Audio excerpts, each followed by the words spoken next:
How would I describe Far Away? In 5 words or less?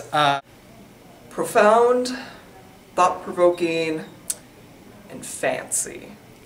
Because I would play piano for hours on Am I ready? like giving him About the effects of war. Okay, 5 words or less. Weird. The show. It's really interesting. It's really strange. Confusing.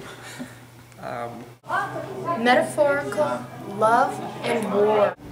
The show's a little bizarre. Interesting. What else? It's fun. Far Away is almost 3 little plays in and of itself. We have scene 1, which is when Joan is a little girl. She's 10 years old, and she's staying with her aunt, who I play. And that little play in and of itself is about what's going on in Harper's backyard, and that kind of sets up the idea that this world is, there's something that's not right. And we don't know exactly to what extent yet that it's not right, but you start to feel that like there are people who have mystery surrounding them and you're not 100% sure what's going on, and that's like where it kind of starts off. And then once we shift from that scene to this factory scene, which is a little bit more sterile, we have like fluorescent lighting. But it's kind of happy because you've got these 2 people who are just meeting each other, kind of, you can see them flirting with each other, starting to fall in love. And kind of in the middle, towards the end of getting to meet these 2 characters, there's this parade of prisoners, beaten, bloody, just completely dejected looking, wearing these fantastic hats that these people have been creating, but they're walking to their death. Caryl Churchill tried to, in my mind, she tried to paint us this picture where like we become so desensitized to what's going on. You don't realize that what you're doing is actually disgusting. You're watching people die, and you're using it like for profit, and watching these people get all dressed up as you do it, and you make it an event to like gather the family around the television and watch this or something. So it's haunting is what it is. Okay, this world is not, there's something off, but you don't really know what exactly is off. You kind of get the idea that there's probably a war going on, but you don't really fully know why. And it's really just kind of this roller coaster of up and down and feeling like, okay, this is kind of happier, and now this is really terrifying and really sad. And you get to the very end of the play, and it doesn't really get happy anymore. It's just this whole, you start to hear the whole story of how this war has been going and how everything is involved, from the animals to the weather to just people in general.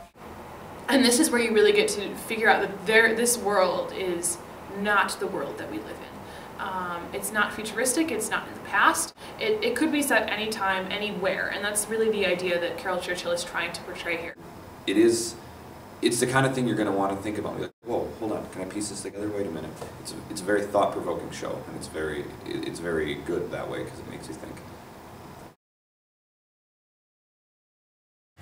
Talking with Jen Chapman, the director, about the show itself, the piece, one thing that we both thought was very important was just how simplistic everything is. It's so text heavy in terms of every word needs to be heard and needs to be accounted for.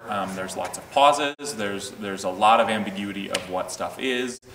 So we really wanted to convey that with the set. Everything that I wanted to achieve with it, I wanted efficiency.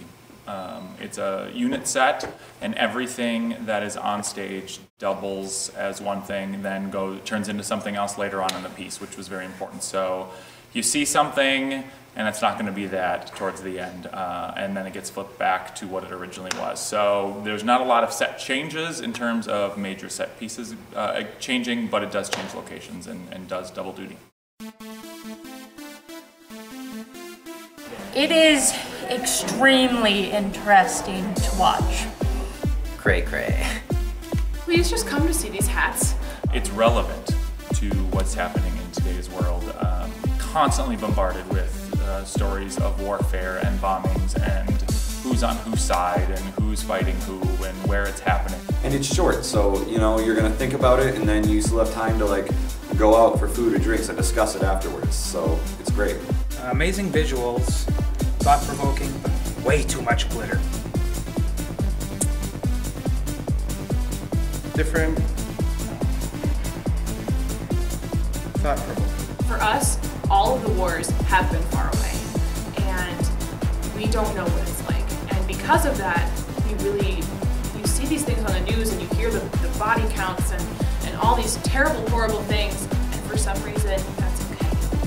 And I think that because we don't have the experience of what it's like to have war on our own soil, that this is a really important question for us to examine and to look at.